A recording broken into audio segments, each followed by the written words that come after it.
Welcome to the You Are It podcast. My name is Alejandra Orozco. I am a social science researcher and an energy healer. You Are It has been created to support you in expanding your perception of reality. You are loved and absolutely deserving simply because you are, not because of what you have accomplished. Join me and be ready to transform your beliefs and approaches as you enter the flow of becoming one with your highest good and your highest purpose. Today, dear friends, we are stepping into territory that will either sound completely unreasonable to your mind or will awaken something deep within your soul that has been waiting for permission to explore. We are talking about what science misses when it forgets the heart, about hidden technologies, about civilizations that challenge our timeline, and about how the frequency from which we approach reality literally determines what we can discover and experience.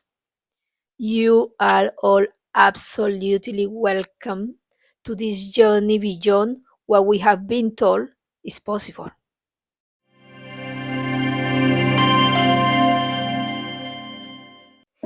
Everything is frequency, and frequency is everything. Your inner energy, your state of being, literally determines what you can perceive and access in this reality. Just as a radio can only receive stations it is tuned to, your consciousness can only detect realities that match its frequency. For centuries, we have been tuned to the frequency of separation, the belief that we are small, powerless, separate from each other and from source, the creative force of the universe. But what if knowledge we think is lost is simply waiting for us to tune into a different frequency? The frequency of unity, of infinite possibility? Let's begin with what we call science. I say this as someone who has spent years in academic environments pursuing a PhD. So please stay with me because there is a profound purpose to what I am sharing. But let me be clear, science isn't just for people pursuing degrees or working in universities. No, science is practiced in everyday living, in the way we learn and understand our reality. I want to support a more informed approach to understanding reality that doesn't just defer to scientific authorities, but recognizes that the potential for deeper understanding is inherent to human capacity. It is necessary for our expansion, awareness, and transforming our experiences. Science, in its purest form, is magnificent. Careful observation, forming hypotheses, testing, and sharing results. But we must be honest about what modern scientific practice has become. As someone trained in traditional research methods, I have discovered that the most profound insights come when I use rigorous observation and intuitive knowing together. Intuition isn't the opposite of science. It is the beginning of it. It is what leads us to form hypotheses worth testing in the first place. The challenge is that when profits, patents, and control dominate scientific effort, we have moved far from science serving humanity. Think about this. Permaculture, natural medicine, and ancient seed-saving techniques are dismissed as unproven because they don't generate profits. Meanwhile, industries producing genetically modified foods, processed foods, synthetic chemicals, and pharmaceuticals receive enormous funding and regulatory support. even when their long-term effects on health and the environment are clearly damaging. We see this pattern repeated in wildlife conservation approaches that separate indigenous peoples from their ancestral lands, criminalizing traditional stewardship practices while promoting industrial models that often harm the very ecosystems they claim to protect. Tesla warned us when he said, "Science is nothing but a perversion of itself unless it has as its ultimate goal the betterment of humanity." The invitation is to recreate science in its purest form, as a method for understanding reality that promotes the well-being of all life. This means approaching inquiry from love rather than from fear or profits, from unity rather than separation. When science operates from the frequency of love, which is both our fundamental essence and the creative force behind all existence, it naturally honors both intuitive insight and practical results. It combines intuition with measurement, spirit with matter, love with logic. What would science look like if it emerged from this recognition that love is the basic ingredient we all share? The very fabric of reality itself? But here is what is crucial. To do science must go beyond the five senses. Let me explain why this matters so deeply. The five senses are filters, not the full picture. The visible light spectrum is only a tiny sliver of electromagnetic radiation. We don't see infrared, ultraviolet, X-rays, or gamma rays, but we have learned to detect them with tools. Just because something isn't detectable by our basic senses doesn't mean it is not real. Science began advancing only when it stopped trusting the eye alone and started listening to the unseen. More importantly, consciousness precedes matter. When quantum physicists observed subatomic particles, the act of observation itself changed the outcome. The famous double-slit experiment. The consciousness of the observer literally shaped what was seen. This means consciousness is not outside of science. It is within it, shaping it. As we evolve in awareness, we discover new laws, new forces, and new relationships that we couldn't perceive before. Intuition is the compass of visionary science. Tesla said, "My brain is only a receiver. In the universe, there is a core from which we obtain knowledge, strength, and inspiration." Many visionary scientists, including Einstein, relied on visualization, dream states, and inner knowing. Einstein would imagine riding a beam of light long before he could put it together into equations.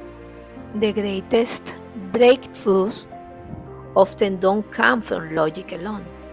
They arrive through insight, synchronicity, or a spontaneous inner knowing, intuition, which often gets dismissed as unscientific.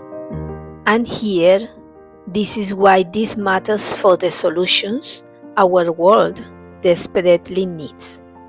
Our inner awareness determines what outer solutions we can perceive. A person who feels separate from the earth will look for energy by extracting it. Oil, gas, destruction. A person who feels one with the earth looks for solutions in harmony, resonance, frequency, ambient energy, biomimicry. What we feel ourselves to be a part of determines what kind of science we create. When we live in separation, we design extractive systems. When we live in unity, we create regenerative technologies. Now, let me share specific examples that demonstrate this pattern. The truth is, what the world needs already exists, but we have called it unscientific or impractical for too long.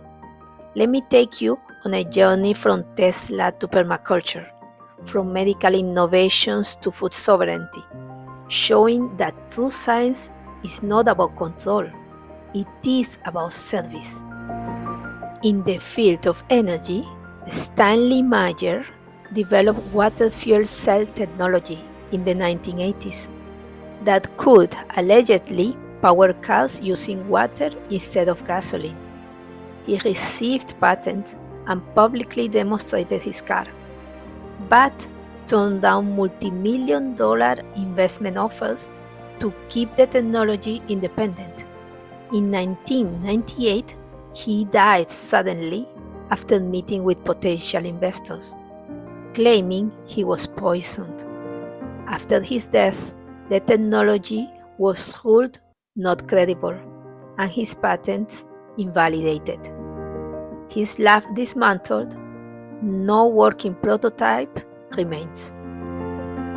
Tesla's Cliff Tower was designed to transmit free electrical energy wirelessly using Earth's ionosphere. When J.P. Morgan realized Tesla's invention would provide free energy that could not be metered, he reportedly asked, "Where do we put the meter?" And he pulled the funding. The tower was demolished in 1917. Tesla died in financial ruin, and much of his work was confiscated by the government upon his death. In medicine, Royal Raymond Rife developed a microscope that could see live viruses and frequency generators that allegedly destroyed pathogens using the resonant frequency. He claimed to cure cancer and infectious diseases with non-invasive frequency therapy. His lab was raided, equipment destroyed, and work discredited by the American Medical Association. Today, frequency-based healing is re-emerging, but it still faces regulatory skepticism. In agriculture, permaculture and indigenous agroecology, systems that are based on closed-loop farming, companion planting, and biomimicry, have succeeded for centuries, but remain unfunded because they contradict the profitable chemical fertilizer, pesticide, and GMO industries. Community-supported agriculture and food forests in cities like Detroit have fed thousands during economic collapse, yet policies often ban or restrict them. In conservation, traditional stewardship like Maasai pastoralism sustained wildlife for centuries until colonial conservation efforts evicted these communities in the name of preservation. Indigenous people were labeled poachers, while trophy hunting concessions were sold to elites. Scholars now admit that traditional knowledge often results in higher biodiversity than conventional conservation. Each of these examples follows the same pattern. Solutions that work are suppressed when they threaten established power structures and profit models. This pattern extends to historical evidence as well. Now, let's turn to one of the most mysterious pieces of suppressed history. There is substantial evidence suggesting that the highly advanced global civilization existed much more recently than mainstream history acknowledges. Some researchers say as recent as the 1800s, across Russia, Central Asia, Europe, and North America, people have discovered metal plates embedded deep within old roads and rural locations. These plates serve no obvious modern function, yet they often show magnetic anomalies, suggesting that they have been part of an energy distribution system. Consider the buildings from this era that still stand today. Structures with intricate stonework, massive domes, advanced acoustics, and enormous size that would challenge even modern construction. How were massive, precisely cut stones moved and positioned using only horse-drawn carts and hand tools? Why do so many records suggest these buildings were discovered and dug out rather than constructed? Why do we find windows and doors below current street levels? As if some global event buried part of these structures. The mud flat theory suggests that the worldwide cataclysm buried much of this advanced civilization. Researchers propose that the Tartarians used resonant energy devices operating through harmonics and frequencies, atmospheric energy harvesting systems built into those ornate domes, and even weather manipulation technology. Here is where frequency becomes crucial to understanding all of this.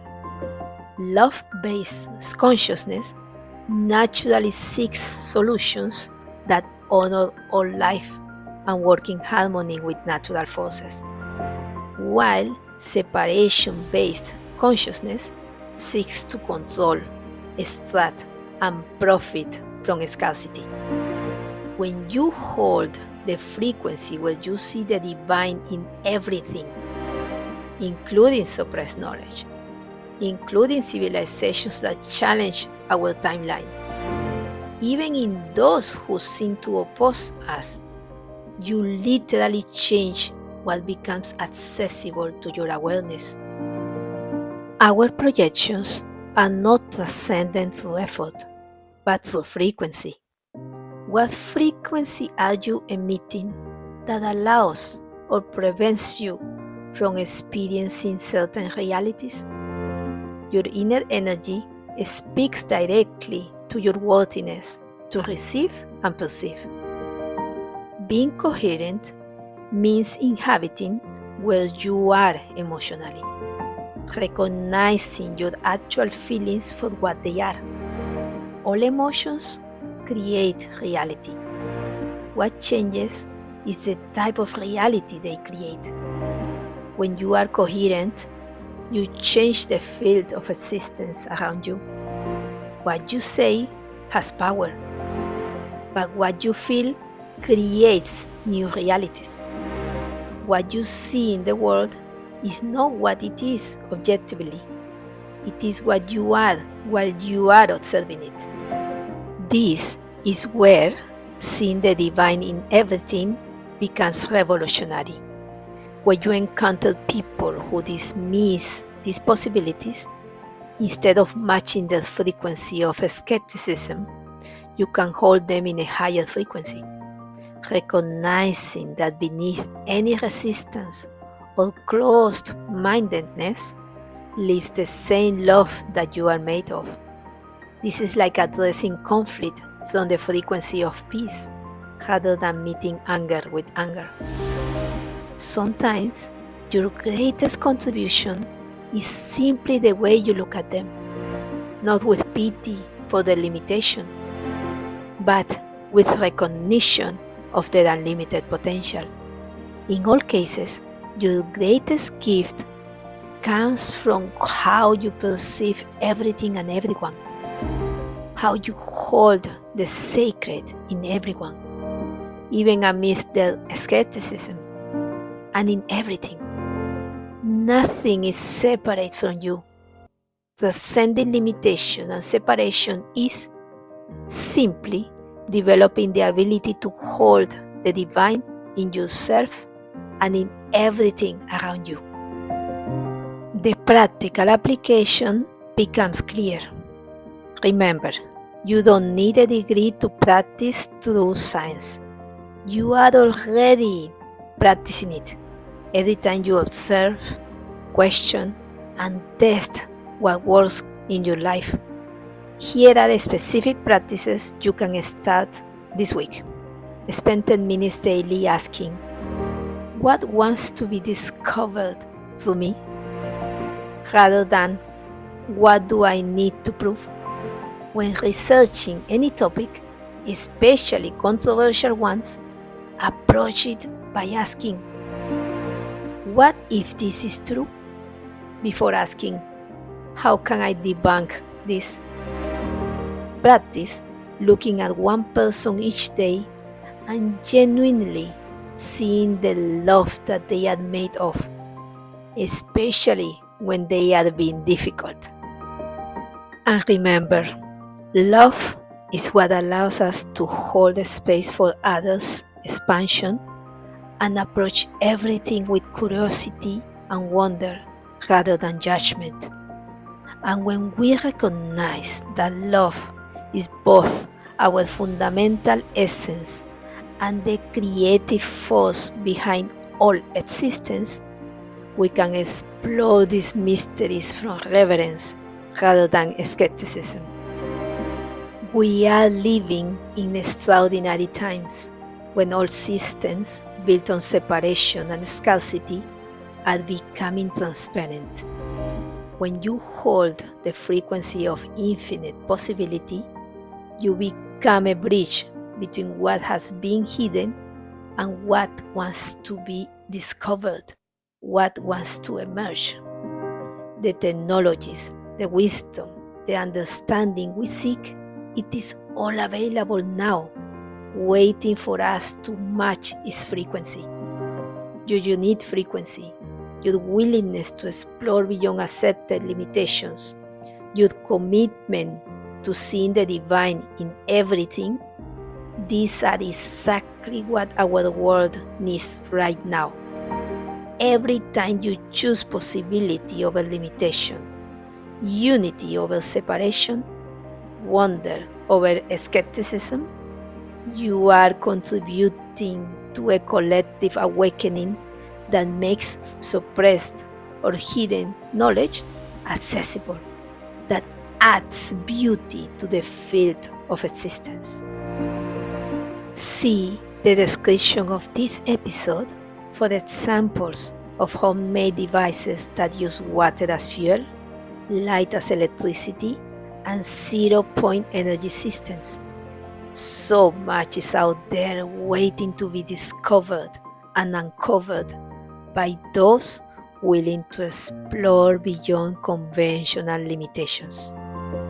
Everything we have experienced collectively, the scarcity, the destruction of Mother Earth, the reliance on polluting energies, has not been imposed only by powers beyond our control. It has been our collective agreement to experience separation because we had forgotten our oneness with the divine. But now we remember. Now our energy can be directed towards unity and love, knowing we possess powers beyond measure that activate the moment we claim our sovereignty and move inspired in any area of human activity to transform our reality. So, my invitation to you is this: allow yourself to be present with the frequency of infinite possibility. Trust that your consciousness is perfectly designed to access exactly what you are ready to rediscover. You are not here to figure out whether these things are true according to external authorities. You are here to discover what becomes possible when you approach reality from the frequency of your divine nature rather than the frequency of separation and limitation. Fear nothing and move inspired by your deepest curiosity and wonder. Remember, you are not separate from the intelligence that created these technologies and civilizations. You are expressions of that same infinite creative consciousness, temporarily focused through the beautiful lens of your unique human experience. This Latina loves you all absolutely dearly, and it is a complete pleasure to explore these mysteries with you. Me llamo Alejandra, and you have been listening to You Are It. Remember, everything is frequency, and you are the frequency through which hidden knowledge becomes revealed knowledge. Thank you for walking this path with me. If this episode moved you, share it with someone whose heart is open to wonder. Talk to you on July 4th. Dear ones, the world you dream of becomes reality when you choose authentic creation over fearful reaction. Be endlessly curious about the light, the beauty, the truth that longs to emerge through you. Be madly in love with the possibility that your individual awakening contributes to our collective blooming. When you show up as the divine creative force that you are, you inspire others to do the same. And this is how we transform everything together. Rumi once said, "You search the world for treasures, but the real treasure is yourself." This is the essence of our message on the You Are It podcast. You are the treasure waiting to be discovered or enjoyed. You are the flame that never consumes itself and the light that shines everywhere. Now you are home. Please know that you are most welcome. Stay tuned as we look forward to sharing something of value on every episode.